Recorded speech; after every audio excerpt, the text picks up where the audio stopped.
নমস্কাৰ ৰকাৰ যোগ পাঠটো পৰিছিলোঁ আগতে হয়নে এতিয়া আমি ক ত ভৰ লগত ৰকাৰ যোগ হ'লে তাৰ ৰূপ সলনি হয় তাৰ ৰূপটো সলনি হয় কেনেকুৱা হয় জানি ল'বা আহা এতিয়া কৰ লগত যদি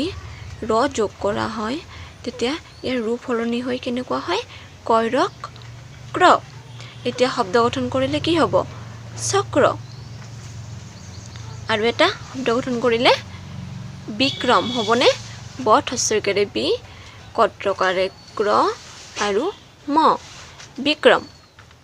এতিয়া তৰ লগত যদি ৰ যোগ কৰা হয় ইয়াৰ ৰূপ সলনি হৈ যায় কেনেকুৱা হ'ব ত যোগ ৰ ত্ৰ হ'ব এইটো আৰু শব্দ গঠন কৰিলে কি হ'ব চিত্ৰ হ'বনে প্ৰথম ছত হস্যইকাৰে চি তত্ৰকাৰে ত্ৰ চিত্ৰ আৰু এটা শব্দ গঠন কৰিলে কি হ'ব পত্ৰিকা প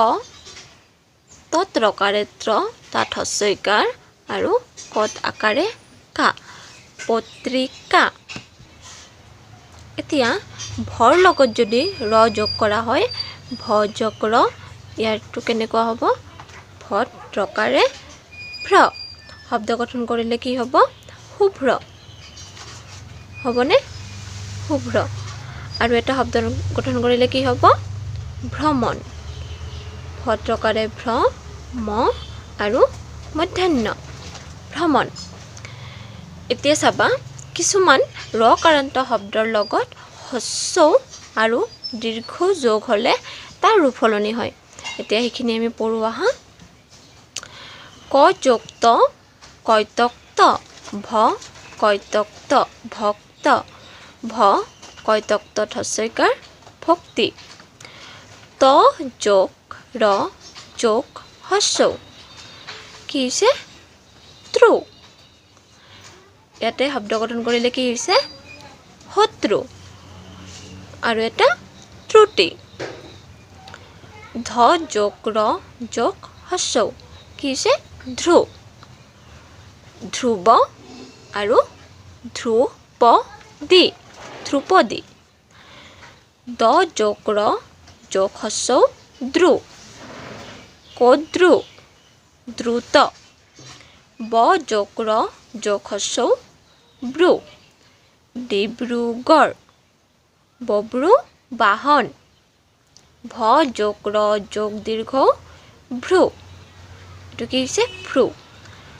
ভ্ৰুক্ষেপ তালিবহ যোগ ৰ যোগ হস্য শ্ৰু অশ্ৰু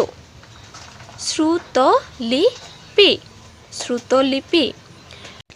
তালিবহ যোগ ৰ যোগ দীৰ্ঘ শ্ৰু এইটো কি শুশ্ৰূষা তালিবহ হস্যকাৰ শ্ৰু আৰু মধ্যাহ্নখন আকাৰ শুশ্ৰূষা ইয়াতে চোৱা তালিবহৰ লগত ৰ যোগ হৈছে তাৰ লগত হস্য হ'লে ইয়াৰ ৰূপটো অলপমান সলনি হ'ব আৰু ইয়াতে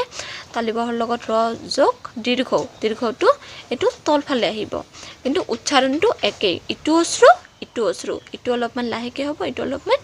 জোৰকৈ বুজাব আচ্ছা এইখিনি তোমালোকে ঘৰত পঢ়িবলৈ চেষ্টা কৰিবা নমস্কাৰ